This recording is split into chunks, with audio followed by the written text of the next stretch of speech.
Becky. Lo digo bien, ¿eh? Muy bien, muy bien. De los pocos que lo dice bien. De los pocos digo bien. Bueno, aparte de ser un gran profesional, es para mí doble honor, porque es un buen amigo y bueno, le debo mucho porque hemos estado juntos ahí en muchas batallas radiofónicas y fuera también de la radio. David Mulé, pues es periodista, estudió periodismo y es una persona de las que le gusta, es de los nuestros, ¿no? Como Goodfellas, uno de los nuestros, como Scorsese.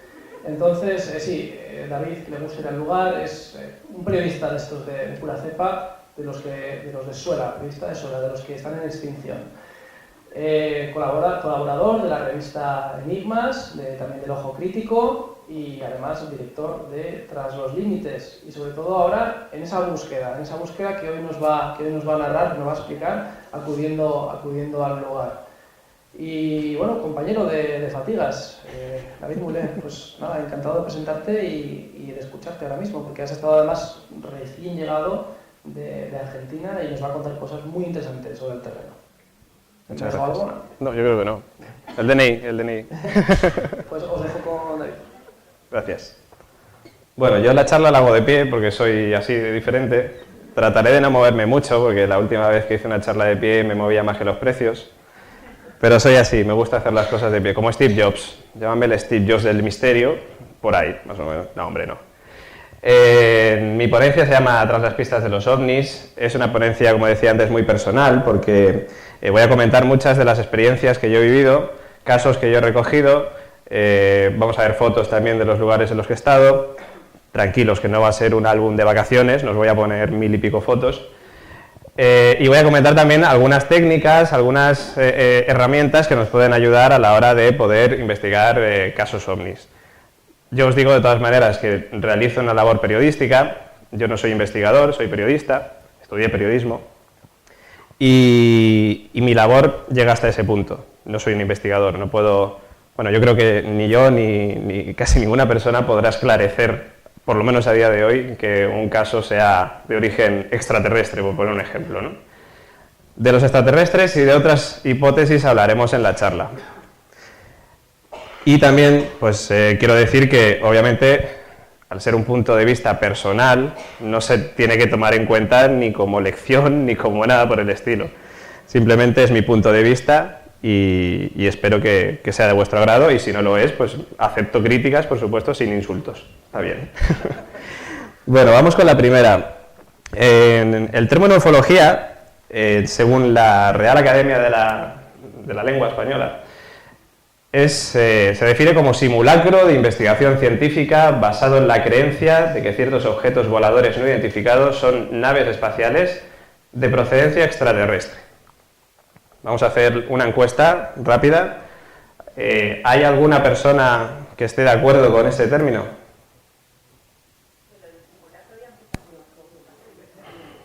Bueno, lo de simulacro es algo, pero a mí precisamente lo que más me llama la atención es que la Real Academia Española define a ufología ya como, o sea, da como verídica la hipótesis extraterrestre.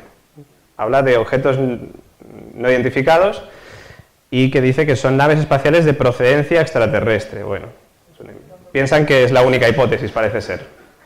Yo no estoy de acuerdo, y me alegro de que la mayoría tampoco lo estéis, porque nadie ha levantado el brazo. Yo pienso que la ufología pues es un movimiento de estudio de los fenómenos denominados ovnis, objetos voladores no identificados, sea cual sea su procedencia. O sea, pueden ser las procedencias de los ovnis, las respuestas a esos casos ovnis pueden ser de lo más variopintas, pueden ser hipótesis o respuestas, mejor dicho, terrenales, elementos que podemos localizar, elementos que podemos identificar, como sea un dron, como sea un avión, un globosonda, una bandada de pájaros, también ha pasado alguna ocasión. Y luego, pues, hay otras hipótesis, otras posibles respuestas que están ahí, pero que a día de hoy por lo menos no son confirmables, ¿no? Entre ellas están las hipótesis románticas, como me gusta llamarlas, que son las hipótesis extraterrestres, los universos paralelos, todo el tema de la física cuántica y todos estos tipos de viajeros en el tiempo. Bueno, hay múltiples, yo creo que prácticamente infinitas hipótesis románticas, ¿no? Me he pasado una. Vale. ¿Qué es la ufología? Análisis del caso. Para analizar un caso ovni tenemos una serie de elementos que en los cuales podemos indagar. El entorno. Imagínense que van pues, a Galicia profunda, por ejemplo, y bueno, pues se han enterado de que ahí hay una persona que ha estado viendo pues, un objeto volador no identificado. Van hasta el lugar y reconocen el terreno. Esa persona, ese testigo, le dice, pues mire, en este mismo punto, hacia allá, yo estuve viendo 3 objetos que se movían en dirección norte y luego dieron 4 vueltas en zigzag y subieron a una velocidad impresionante hacia arriba. Bueno, al ir al entorno, tú conoces cuáles son los elementos que hay en ese terreno. Es decir, tú sabes si hay árboles, tú sabes si hay un aeropuerto cercano, tú sabes si hay cualquier tipo de elemento que pueda afectar a la hora de la interpretación de ese testigo. Condiciones meteorológicas. Es necesario también conocer las condiciones meteorológicas del entorno, de ese lugar, de ese punto donde el testigo tuvo ese avistamiento, para poder descartar una serie de fenómenos meteorológicos, ¿no? Nunca mejor dicho. Aptitudes físicas y mentales de los testigos. Y esto se divide en 2 partes, ¿no? Como el nombre indica, físicas y mentales son 2 partes. Posibles problemas de vista, conocimiento del fenómeno, conocimiento de aeronáutica y del cielo en general. Vale, estos son unos ejemplos, por ejemplo. Nunca, válgame la redundancia otra vez. Pero hay otra serie de factores que pueden influir en el testimonio de un testigo, ¿no? Imagínense que un testigo pues, tiene tendencia a la fabulación, que es una persona que le gusta inventarse historias y de repente un día pues, dice, mira, voy a mandarle un mail al Ojo Crítico, por ejemplo, o a la revista Enigmas, y voy a contarles que he visto pues eso, pues, 3 luces, una luz, lo que sea, un ovni, básicamente, un objeto volador no identificado. Y esa persona pues, se lo está inventando, pero pues, tiene afán de protagonismo, le gusta fabular, bueno. Puede ser, luego hay otros casos obviamente que no lo son, ¿no? ¿Cómo se puede saber que una persona está mintiendo, no está mintiendo, tiene tendencia a la fabulación, tiene, no sé, cualquier tipo de sesgo cognitivo, ¿no? De esa persona? Pues bueno, hoy en día lo tenemos bastante jodido, ¿no? Por lo menos los periodistas. Hay una serie de personas, entre ellos está Alex Escolar, que es de aquí de Barcelona, personas científicas, psicólogos, que están realizando una serie de test para poder entregar esos test o realizar esos test a testigos para poder diferenciar esos sesgos cognitivos. Es decir, que a través de estos test podríamos saber si una persona tiene tendencia a la fabulación, si le gusta hacer fraudes o si tiene tendencia a hacer fraudes, si miente. Elementos que son bastante importantes a la hora de que un fenómeno, o de que un testigo, o de que un caso ovni tenga más o menos peso. Esto está en camino de momento, estamos ahí cada 2 por 3 diciéndole a Alex cómo va la cosa, porque de momento los tests son bastante largos y pues como comprenderéis, llegar a cualquier lugar, entrevistar a la primera persona que ves, porque muchas veces tú vas a los lugares y vas preguntando a todo el mundo, porque muchas veces cuando vas a buscar un caso también buscas otros testigos. Obviamente si otra persona, que no es esa primera que te ha hecho llegar el caso, también te habla de lo mismo, desde luego que tiene mucha más fuerza, mucho más peso ese caso, ¿no? Y claro, obviamente pues llegarle a una persona que no conoces de nada y decirle, oiga, ¿le puedo hacer un test Minnesota? Que es uno de ellos que tendrían 600 preguntas, me parece, si no me equivoco, pues claro, obviamente pues la persona dice, oiga, ¿qué quieres saber si yo estoy loco? No sé.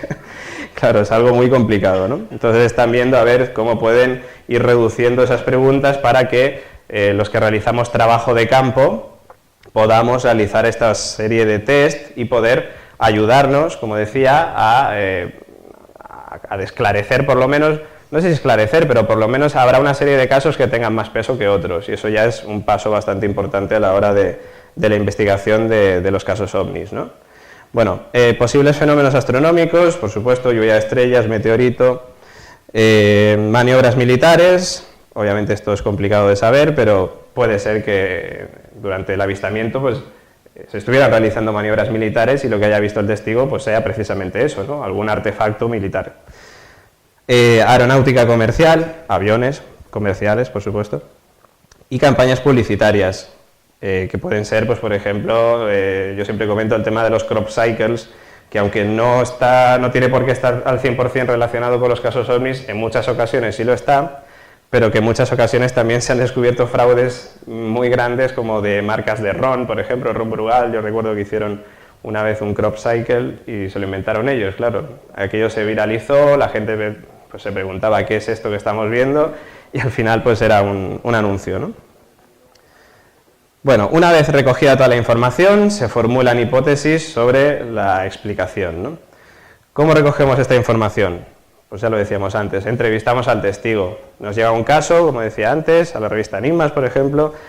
Oiga, pues que he estado viendo tal. Vale, vamos hasta el lugar, entrevistamos a la persona y nos cuenta todo lo que esa persona ha vivido. También podemos hacer esas entrevistas pues, de manera telefónica, vía Skype, etcétera, ¿no? Pero siempre, por supuesto, es mejor hacerlo en persona, por supuesto. Conociendo posibles maniobras militares o comerciales, o sea, aviones que estén pasando en ese momento o sea, en el momento del avistamiento por esa zona, o maniobras militares, que esto ya es más complicado porque tienes que preguntar y obviamente si es un proyecto secreto no te van a decir que estaban haciendo maniobras, ¿no?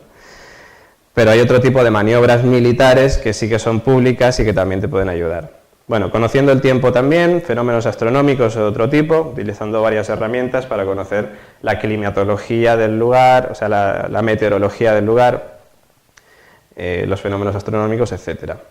Y acudiendo al lugar de los hechos y buscando posibles testigos. Como comentaba antes, cuando te llega un caso, vas al lugar, entrevistas a esa misma persona y además buscas otros posibles testigos para aumentar el peso de ese caso. ¿Cómo podemos conocer los datos? Pues a través de medios de comunicación, por ejemplo, ahora ya no es muy usual, ¿no? Pero muchas veces, hace ya unas décadas, sí que nos encontrábamos telediarios que abrían con un avistamiento ovni, o un periódico que te abría también en portada con un caso ovni. Hoy en día ya es menos usual, ¿no? Pero pues ahí estaban, ¿no? Y esa puede ser una manera de enterarte de algún caso. Preguntando, pues algo que hemos hecho más de uno en alguna ocasión es irnos directamente a cualquier pueblo, a cualquier lugar de España o del mundo y preguntar a la gente, oiga, ¿usted ha visto algo? ¿Usted ha visto algo? ¿Usted ha visto algo? Y muchas veces hay gente que ha visto cosas pero no las ha hecho públicas, o si las ha hecho públicas las ha hecho en un entorno quizás bastante privado, y seguramente haya casos bastante interesantes para conocer que no conozcamos pues debido a que esa persona pues no se ha atrevido a contárselo a los demás, o que bueno, pues no ha sabido contárselo a quien debía, ¿no? Y luego pues otra serie de datos con aplicaciones informáticas o para móviles. Las aplicaciones informáticas las voy a comentar muy rápido, ¿no? Para conocer los aviones, para conocer la trayectoria de los aviones y en qué posición se encuentra cada avión en cada momento, pues tenemos aplicaciones como Flightradar 24. Yo siempre pongo el ejemplo del caso de Bremen de hace 2 años, si no me equivoco, en Alemania, en Bremen.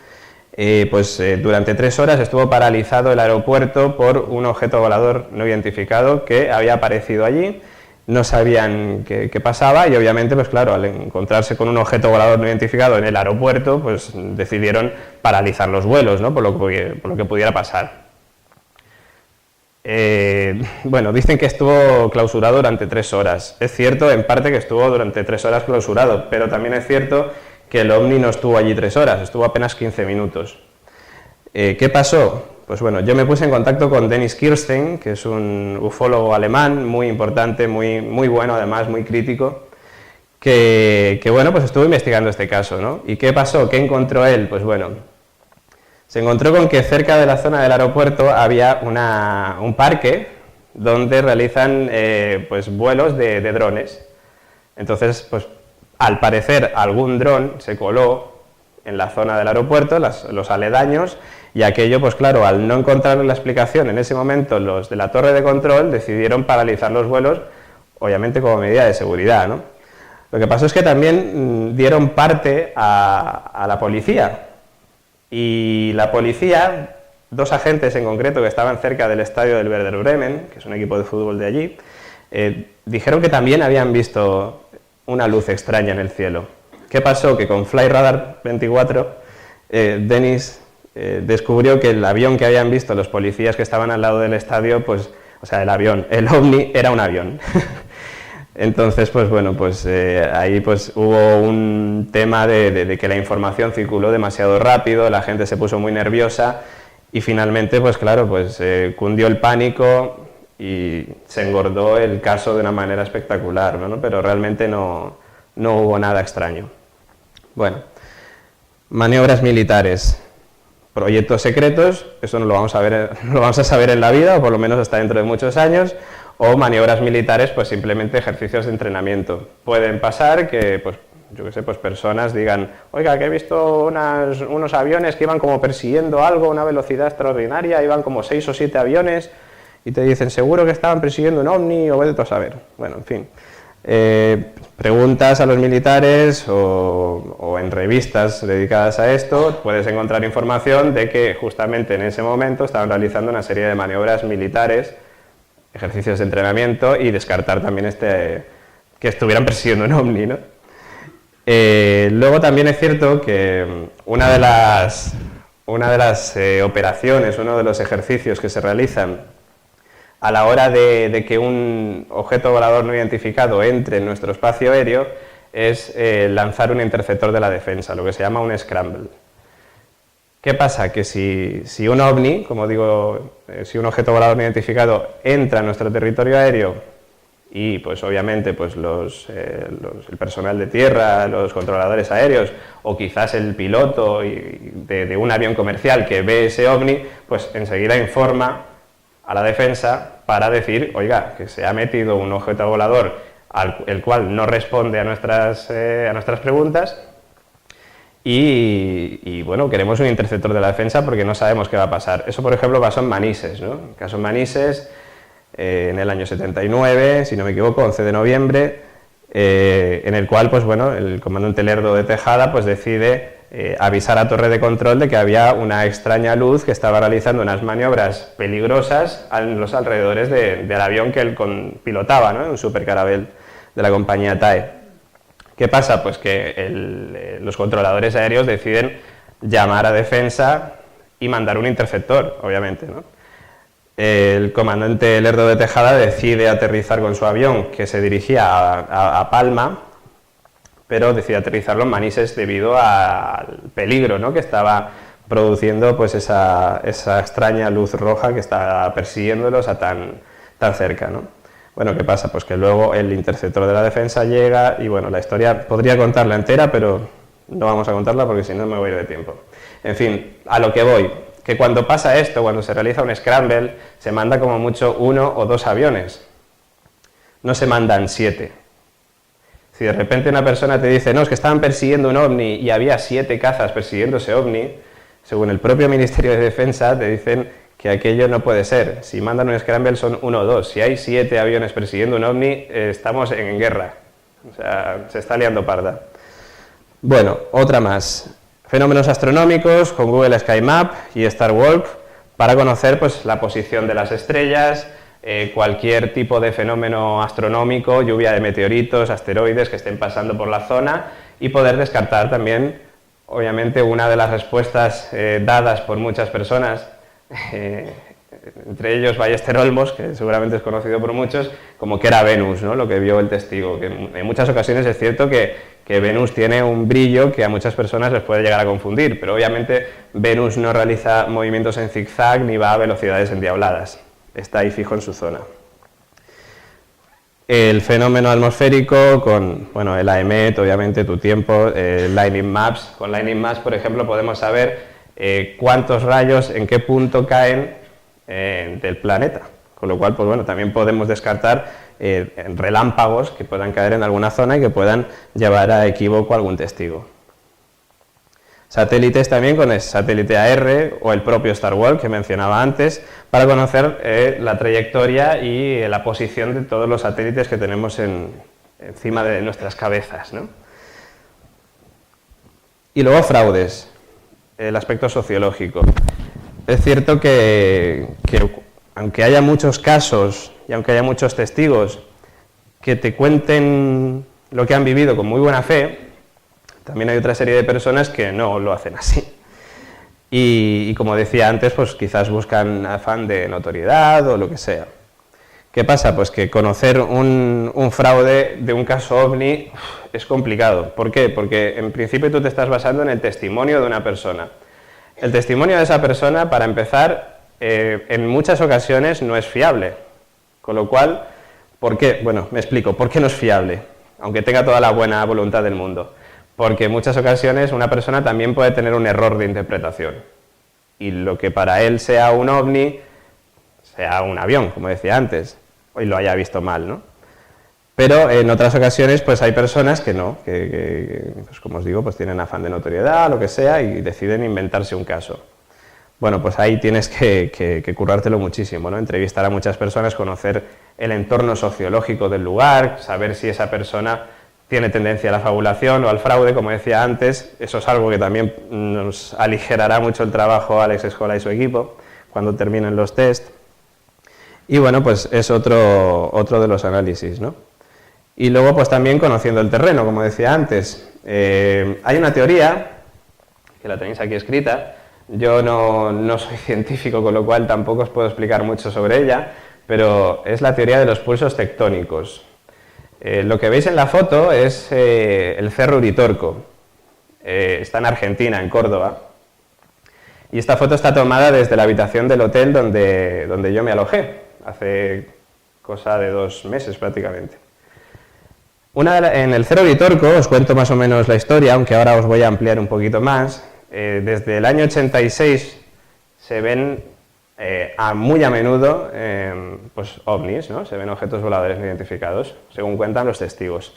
Una de las respuestas que se trató de dar para estos casos pues fue la teoría de los pulsos tectónicos, ¿no? Que serían terrenos piezoeléctricos ricos en cuarzo, feldespatos, turmalinas, capaces de acumular importantes cargas a causa del estrés tectónico, cargas que podrían generar plasmas o fenómenos similares al producirse movimientos de muy baja magnitud. Bueno, esto lo que está explicando básicamente es que esas luces podrían ser producidas de forma natural. Esa teoría se trató de dar como respuesta a la cantidad de casos que había en el Cerro Uritorco, pero vamos a ver que hay otra serie de casos pues que quizás no se ajustan mucho a esta teoría, aunque es posible que algunos sí que sean posiblemente explicados con esta teoría de los pulsos tectónicos.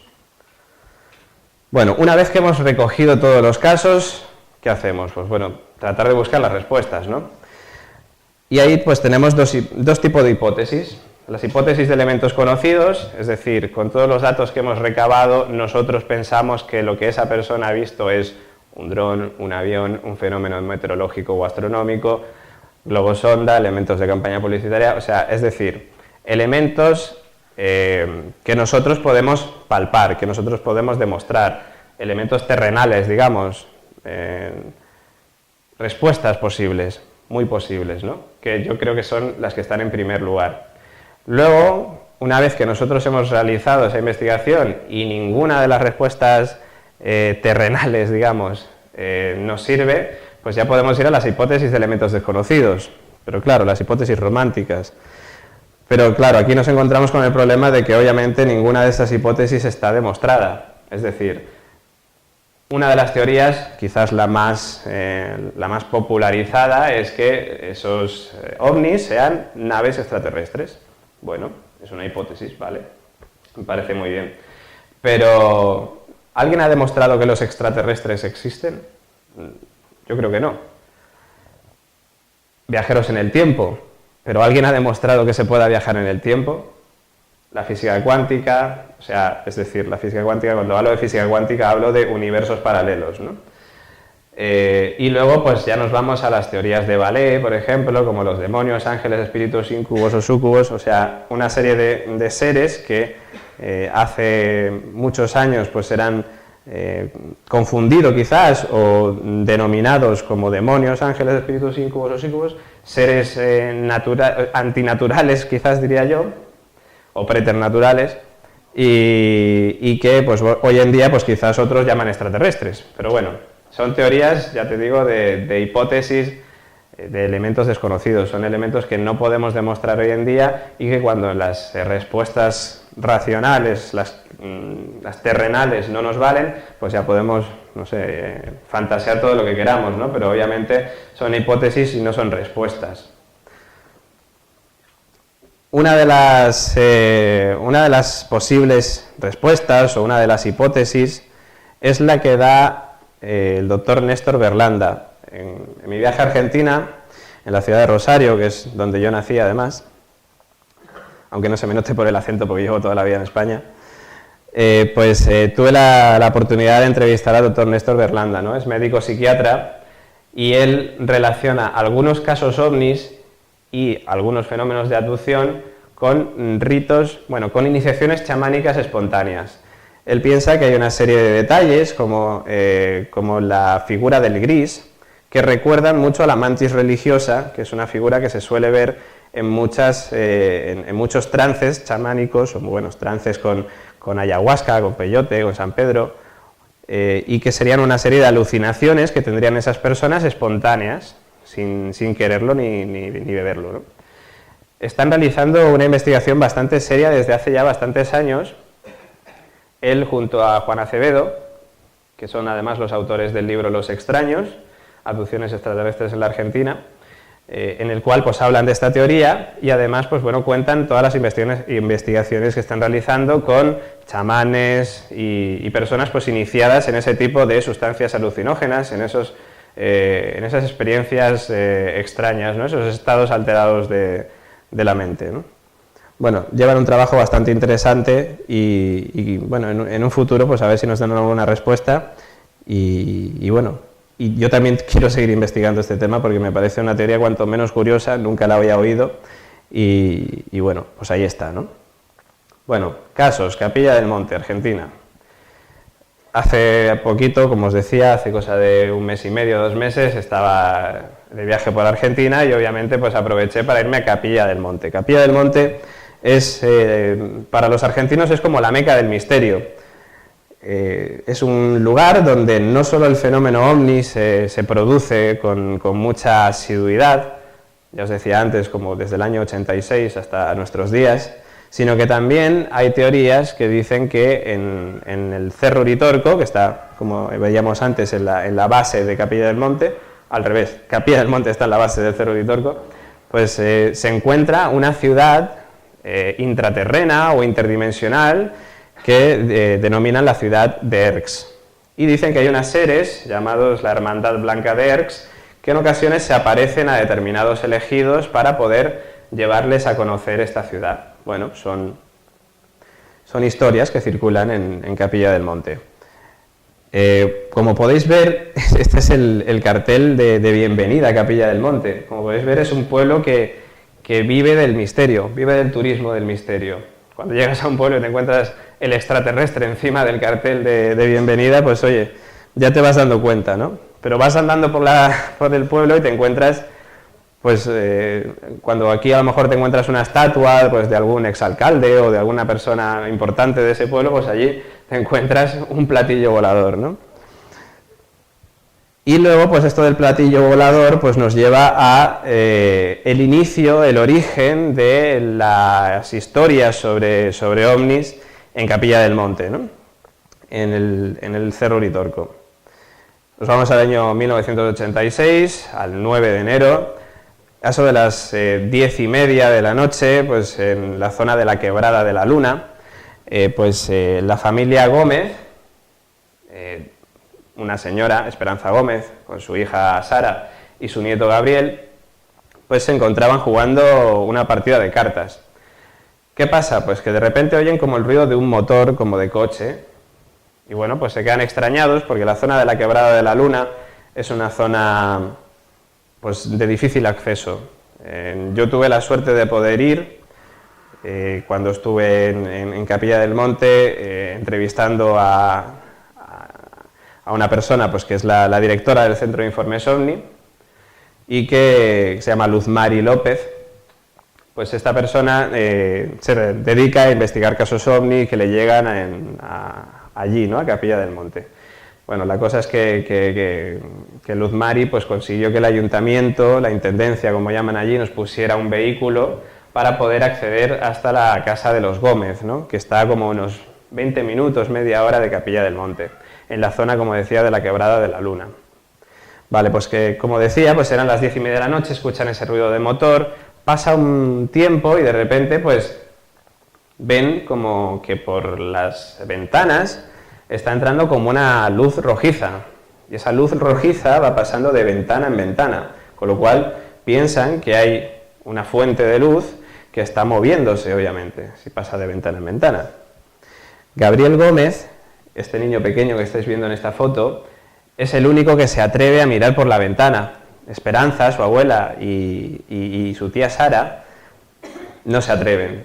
Gabriel, pues el más pequeño quizás, el que más curioso estaba, ¿no?, pues decide asomarse, y es cuando ve pues una extraña luz roja que se viene acercando hacia su casa, y que de repente cambia ese destello rojo a un destello blanco, en el cual puede pues distinguir una especie de bola metálica, una pelota achatada, como dice aquí en el recorte de prensa, con una serie de radios, y que, pues ya te digo, pues cambia esos destellos blancos a unos destellos rojos y vuelve otra vez a esos destellos blancos, que además ilumina toda la zona de la Quebrada de la Luna. Esta es la casa de los Gómez. Ahora está abandonada, hoy en día está abandonada, pero es cierto que en su época, para los amantes de estos temas, para los que seguimos a los grandes maestros, yo creo, nos da un gusanillo extraño, ¿no? Porque por ahí pasaron dos investigadores, dos periodistas, uno psiquiatra y el otro periodista, como son el doctor Jiménez del Oso y JJ Benítez. Estuvieron en esa casa entrevistando a Esperanza Gómez y a Gabriel Gómez, por supuesto, también, que lo hicieron durante el rodaje del documental En busca del misterio, que dedicaron justamente a los acontecimientos del Cerro Uritorco, ¿no?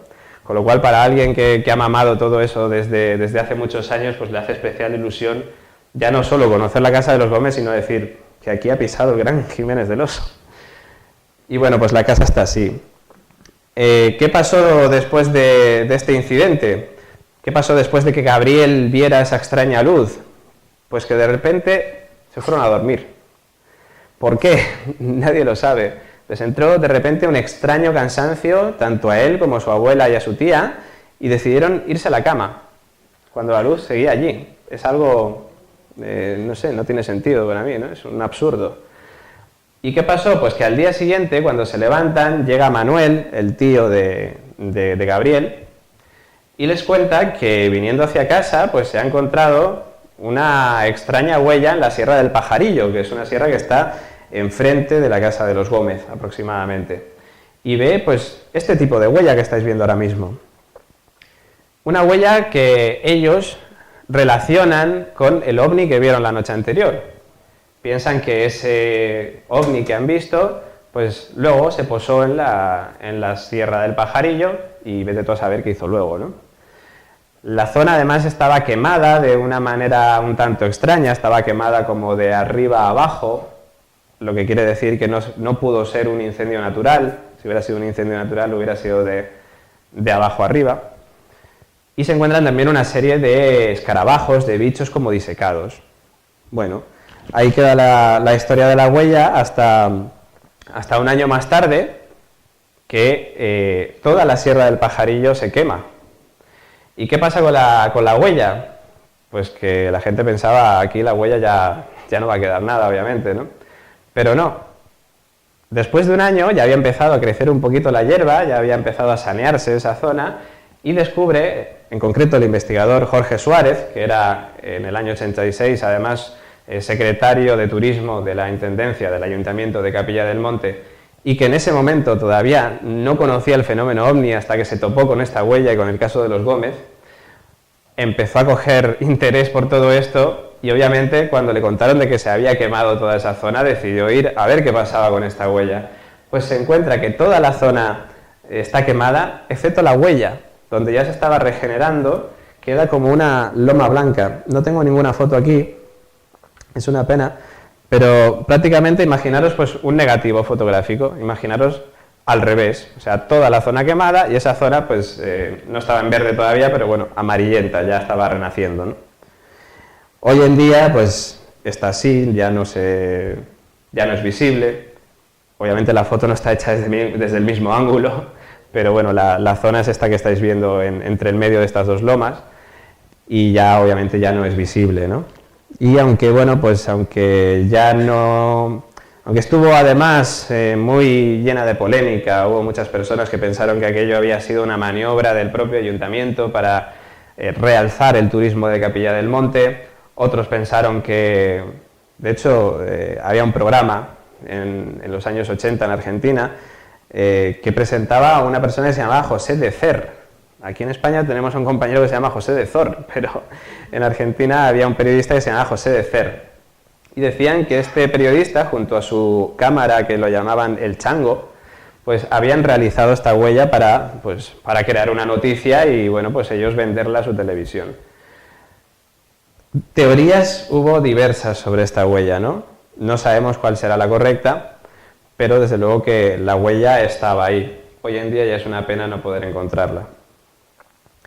Cuando nosotros íbamos camino a la casa de los Gómez, por ese camino de tierra, llegando por la autopista, carretera más bien, porque era un camino de tierra bastante fastidiado, la autopista o carretera 19, si no me equivoco, pues cuando íbamos hacia allá, con el calor que hacía, porque bueno, sabéis que está en el hemisferio sur y en marzo pues es verano allí todavía, ¿no?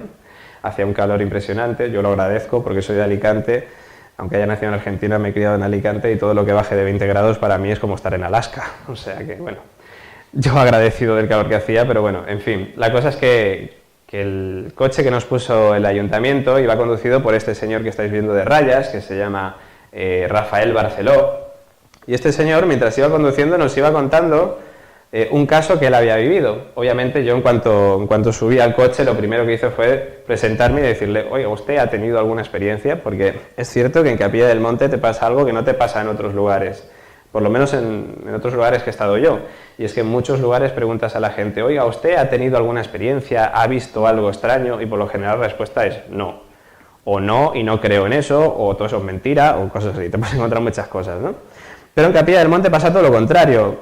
Es muy común encontrarte con personas que sí han vivido algo, y Rafael Barceló era uno de ellos. Rafael Barceló nos comentaba que hacia el año 2011, hará unos 4 años, a eso de las 4 de la madrugada, pues él estaba encaminando a recoger un cliente. La cosa es que cuando está yendo de camino a recoger ese cliente, ve que por la zona del Cerro Uritorco, por la base del Cerro Uritorco, hay una extraña luz de color blanca azulada, más o menos, que va como persiguiéndole o va en paralelo a él, ¿no? Él se queda bastante extrañado porque no es una persona además interesada en el fenómeno ovni. Él me lo contaba como en plan, mira, yo he vivido esto, pero a mí realmente esto tampoco ni me va ni me viene, pero me pasó esto. Y veía esa luz que lo iba persiguiendo, ¿no? Bueno, la cosa es que de repente esa luz desaparece. Llega, recoge ese cliente y al hacer el camino inverso se vuelve a aparecer esa luz. Era una luz que viajaba en paralelo todo el rato a él. Teorías, pues hombre, es posible que quizás algún reflejo del coche estuviera reflejando eso en la cristalera y que a él le estuviera llamando la atención. Pero ¿qué pasa?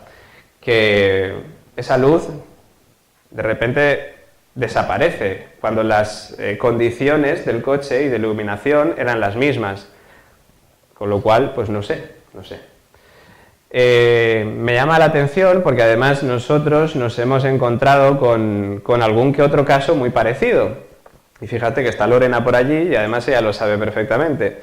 En Galicia, en Vilanova, en concreto, bueno, en Ferraces fue en este caso, estuvimos buscando al testigo de un caso ovni del cual hablaré un poquito más adelante. ¿Y qué pasó? Pues que nos encontramos con un señor muy gallego, la verdad, hablaba gallego y no había manera de entenderlo, y menos mal que Lorena venía con nosotros, que bueno, ella es de allí y sabe el idioma, y nos pudo hacer de traductora, ¿no? Y este señor decía pues que iba caminando por allí, por el campo, un día, y de repente pues había visto pues como tres luces extrañas, según él, claro, no sabía identificarlas, que iban como en paralelo también a él, y si no recuerdo mal, esas tres luces se pararon en la puerta de una casa donde falleció después una persona. Claro, obviamente la tradición cultural quizás de la Galicia profunda les haga pensar que en ese caso lo que estaban viendo era la Santa Compaña, pero a otros nos puede recordar a un caso ovni parecido, por ejemplo, al de Rafael Barceló, o a luces populares como la de la luz del Pardal en Albacete. En Vilanova también estuvimos pues entrevistando a personas, buscando justamente testigos también de ese primigenio caso, del cual os hablaré dentro de un ratito. Y en Vilanova nos encontramos a un señor, prácticamente ya cuando habíamos tirado la toalla y no habíamos encontrado a nadie que nos contara nada, pues nos encontramos a un señor que iba caminando con su mujer y nos dice que él había visto, pues en una ocasión, volviendo de unos cursos que tenía en un instituto como de cosas de agricultura, del labrado de allí de la zona, pues cuando volvía con sus compañeros había visto también una extraña luz que viajaba en paralelo a él, ellos iban caminando, y además realizaba un movimiento como en zigzag. Él nos decía que hacía así, y que al principio le parecía como que era una antorcha. No es el mismo tipo de luz, desde luego, pero bueno, en fin, era una luz que iba en paralelo. La cosa es que llega hasta un barranco, comentaba, y esa luz parecía que le daba igual, que no hubiera ya más suelo. Seguía bajando hacia abajo a la misma distancia del suelo y realizando el mismo movimiento. Bueno, vamos con algunos casos. No sé cómo voy de tiempo, porque como no estoy yo ahora para decirme cómo voy, pues bueno, es lo que tiene, ¿no? A ver, vamos con uno de los casos, vamos a ir un poquito rápido. Un objeto metálico en la A3 entre las poblaciones de Bonete y Chinchilla, el domingo 20 de octubre del año 2013 a las 5:30 de la tarde. Bueno, pues el testigo, Daniel Muñoz, iba conduciendo su coche con su pareja, que lamentablemente, y digo lamentablemente porque si no tendríamos dos testigos, vale, menos mal que está Cuevas para decirme el tiempo. Y la cosa es que bueno, pues iba conduciendo este chico y se encuentra pues una extraña como esfera, como bueno, él lo describía como una especie de esfera pero cortada como por la mitad, más o menos, una cosa así, sobre la loma de un monte que había allí en la A3. Bueno, pues ¿qué pasa? Que cuando se está acercando, la carretera pues realiza una curva. Cuando este señor realiza esa curva, tardan aproximadamente unos 20 segundos en realizar esa curva, mira hacia la zona y de repente pues ya no estaba la luz esa. Él decía además bueno, la luz, que el objeto este estaba como virando, como girando, y entonces pues bueno, pues no le encontraba explicación, ¿no? Posible hipótesis, pues igual era un Harrier, uno de estos aviones que tenemos que hacen despegue vertical y que bueno, pues que en esos 20 segundos pudiera moverse, ¿no? En Santa Pola, Alicante, el pueblo donde viven mis padres. Además, caso vivido por mi madre. El 26 de junio del año 2010, a las 21:40, 5 o 6 luces con forma esférica en dirección sureste. Mi madre se encontraba en el salón de su casa y de repente pues nota como que hay algo que se está moviendo en el cielo. No sé, de esto que ves así como por el rabillo del ojo. Decide asomarse al balcón y ve pues estas 5 o 6 luces como de un color blanquecino transparente, algo extraño, que pues estaban realizando esta dirección sur-sureste, ¿no? A una velocidad pues normal, más bien diría yo, nada extraña la velocidad. Pues la duración del avistamiento pues tarda 1 minuto en desaparecer de su horizonte y pues el cielo estaba despejado y además adjunta fotos en la que se ven pues lo que para mí serían o quizás para algunos serían unas nubes.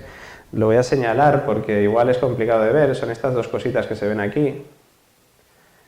Y bueno, pues según mi madre dice que allí veía 5 o 6 luces. Aquí aparecen solo reflejadas 2. Esto de aquí de la izquierda es una nube, no es nada extraño, ¿no? Pero, en fin, ella pues bueno, pues vio esto y bueno, me lo tengo que creer porque fue mi madre, ¿no? Pero también es posible que mi madre interpretara mal lo que estaba viendo, y puede ser pues que aquello, pues yo qué sé, pudiera ser una bandada de pájaros, aunque es un poco complicado porque parece que parece que me tenga como un destello, ¿no? No sé, es un poquito complicado. Vamos con otro caso más. Este lo vamos a pasar, este también. Nos vamos a este. Los paso porque voy con poquito tiempo. El 2 de agosto del año 2014, cerca de San Javier, en Murcia, a las 19:35, una persona, una testigo, se llama Inma, iba conduciendo su coche con la GoPro conectada adelante, grabando, porque es una persona aficionada a la ufología y dice que en muchas ocasiones ve objetos voladores no identificados.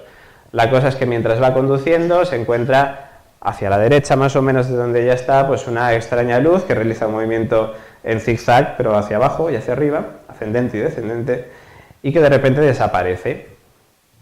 El lugar estaba cerca de una base aérea. Explicaciones que tratamos de dar: que fuera un reflejo dentro del propio coche, que fuera algún insecto, o vete tú a saber, ¿no? ¿Por qué digo esto? ¿Cuáles son las posibles explicaciones? Porque ella nos manda un vídeo, que espero que se pueda ver, porque igual por el códec de vídeo no sé si se podrá ver bien o no. Parece ser que de momento nos respeta. Ahora va a ser bastante complicado de verlo, porque sí, porque estáis ahí, la pantalla se va cortando además. No sé si lo veis ahí a la derecha. Uy. El códec de vídeo igual nos fastidia un poco esto. Aquí se ve un poquito más de cerca, si otra vez el códec no nos falla. ¿Lo veis por ahí? El códec nos está fastidiando un poquito, el códec del vídeo, pero bueno. Y luego, pues un compañero, José Luis Román, me dice: pásame el vídeo y voy a tratar de acercarlo un poquito y de ver si esa luz pasa por delante o por detrás de las farolas. ¿Por qué dice esto? Porque si pasa por delante de las farolas, tiene que ser algo que esté obviamente delante de las farolas, y muy posiblemente podría ser un destello del coche, por ejemplo, algún objeto luminoso dentro del coche. ¿Qué pasa? Pues que él decide acercar la cámara, o sea, acercar el zoom, y vemos que la luz pasa por detrás. No estaría dentro del coche, sino que estaría pues por detrás, como bien he dicho, de las farolas, ¿no? Casos, el de Vilanova, el que os comentaba, esa génesis de caso que nos llevó a ir a Vilanova, como decía, y a Ferraces también, una aldea muy cercana, donde comentaba estos casos de ovnis en paralelo haciendo zigzag, ¿no? Bueno, el 17 de junio del año 2014, en Vilanova, en La Coruña, a las 22:45, pues un testigo, Javier, pues estaba en casa de su tío, pues cenando con él, y decide pues salir a fumarse un cigarrillo, ¿no? Su tío ya se va a acostar, es una persona mayor, y él pues bueno, se va a fumarse un cigarrillo, y pues se queda mirando pues un pájaro que había ahí, le gustan mucho los pájaros. Este hombre se queda mirando y de repente ve que como por detrás, por el horizonte, por detrás, aparece pues como una nave. Ya estamos lanzando hipótesis demasiado aventuradamente. Ve 3 luces en formación triangular que están realizando pues que están moviéndose en dirección hacia Ferraces, hacia el pueblo de al lado. Ve que esas 3 luces llegan hasta la vertical de Ferraces, realizan pues como una vuelta de reconocimiento, podría ser. Se unen esas 3 luces en una y de repente pues sube a una velocidad pues que para él no era normal, ¿no? Una velocidad anormal. Y si os parece lo vamos a escuchar. Yo no sé si se escuchará, pero vamos a tratar de escuchar lo que nos decía el testigo.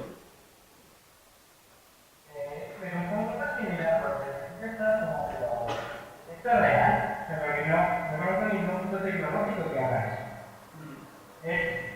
Me resultó increíble, no conozco ni absolutamente ningún cazarrujo que haga eso, no hay ningún dron pequeñito que pueda hacer eso. En una clase de sonido era limpio. Pero cuando di esa vuelta cierta ¿cómo se llama? Cerratos, me recordó, no quiere decir que, pero me recordó, no sé, esa vuelta del círculo, como si estuviera, digamos, localizando en un lugar, ¿no? Muy curioso. Pero ¿qué es la integración del triángulo y la bolitas que había durante ya los ángulos del triángulo? Por lo menos, en la esfera enorme que había, no aumentó el número de tamaño, ni se quedaron fuera sin que se integraron. Y luego realmente de luz, ¿no? Que nos coge del grupo y dice, bueno, esto, te quedas en todo esto, era un objeto. O sea, tú dices que has definido el algo físico. Era algo físico. O sea, era algo físico porque, a ver, ¿cómo decirlo? Era un proyecto. Una textura, ¿no? Un volumen, no es una luz no es una farola, ¿no? Porque resurge, ¿no? Tiene unos rayitos que le salen. No, brillaba, pero brillaba perfectamente. Era como un objeto metálico que diera, algo diferente. Era muy lento, iba muy lento. Como de la vuelta más rápida, porque es un punto de entrada, y súbitamente y el cambio de velocidad, sobre todo partiendo de cero hacia arriba, no hay tampoco ni un dron o helicóptero, porque es una más poblativa. Bueno, ahí teníamos el testimonio de Javier. Él es Javier Muruzábal, es arquitecto, arqueólogo, perdonad. Está acostumbrado a trabajar con drones, porque quizás era una de las posibles teorías, ¿no? Que aquello pudiera ser un dron, pero claro, no le cuadraba con la velocidad que tomaba al ascender. Él además decía que no era solo luces lo que veía, que sabía que había algo, que notaba que había como un objeto, ¿no? que emanaba esa luz, ¿no? Bueno, uno de los casos. Voy a pasar algunos porque me dicen que me quedan 5 minutos y bueno, casos hay un montón. Pero bueno, en fin, tampoco me ha dado tiempo a ponerlos todos. Bueno, todos los que tenía aquí preparados, porque más casos hay en casa también. Bueno, parece ser que en la ufología hoy en día tengamos menos casos. Y digo parece ser porque hay, como decía antes, los medios de comunicación masivos, o sea, la prensa, la televisión, ya no abre sus cabeceras con casos ovnis, o quizás en alguna ocasión lo ponen dentro del periódico en las últimas páginas, algún pequeño recorte, pero no es lo normal, cuando antes sí que era muy común. Y digo que parece que se producen porque es cierto que en otras zonas, por ejemplo en Latinoamérica, prácticamente a diario me llegan noticias de un objeto volador no identificado que está viendo la gente. Es cierto que en muchas ocasiones son errores de interpretación y con apenas unos minutos puedes saber qué es lo que estaba viendo esa persona, ¿no? Pero sí es cierto que el fenómeno ovni, como decía antes, como movimiento de estudio de fenómenos anómalos aéreos, es decir, sea cual sea su precedencia, pues existe y está ahí, ¿no? Hay también otra característica, que es que hay, por lo menos por los casos que yo me he encontrado, que yo he recogido, pues hay una diferencia entre casos antiguos y casos nuevos, ¿no? Obviamente los casos antiguos yo no he podido recogerlos in situ, ¿no? Porque obviamente no estaba, apenas tengo 30 años, voy a cumplirlos en septiembre, ¿no? Pero los casos modernos que he podido investigar, pues sí, ¿no? Que he podido conocer. Y es cierto que el siglo pasado, esto suena como hace un montón de años, pero bueno, han pasado solamente 15 años. Pero es cierto que el siglo pasado pues se veían o se relataban más casos de objetos. Hoy en día se habla más de luces, en casi todas las ocasiones. Algún caso, como decíamos antes, el de Vilanova, en el cual Javier, el testigo, decía que había un objeto que era el que emanaba aquello, pues ocurren casos así, ¿no? Pero son muy pequeños comparados con los de antes. Y fenómenos de encuentros del tercer tipo, por ejemplo, hoy en día, por lo menos yo, no he recogido ninguno. Es posible que algún compañero sí que haya recogido alguno, pero es cierto que ha descendido también el número de encuentros del tercer tipo. Es decir, encuentros con supuestos tripulantes de esos objetos voladores no identificados, ¿no? Eso sería para hacer un estudio más amplio y poder consultar con todos los compañeros para poder recabar toda esa información, ¿no? Y luego también un problema que tenemos hoy en día es el aumento de los fraudes. Fraudes, vídeos virales de estos de campañas publicitarias o simplemente por el hecho de, porque sí, realizan un fraude en vídeo y empiezan pues a compartirlo por todas las redes sociales como si aquello fuera auténtico, ¿no? El tema de los bulos, por ejemplo. Pues os pongo un pequeño vídeo del cual pues iré comentando mientras se ve. Es un vídeo que se colgó en la red cuando estaba todo de moda el tema del cometa Ison, ¿no? Que decían que iba a pasar muy cerquita de la Tierra, en fin, que dio lugar a bastantes especulaciones.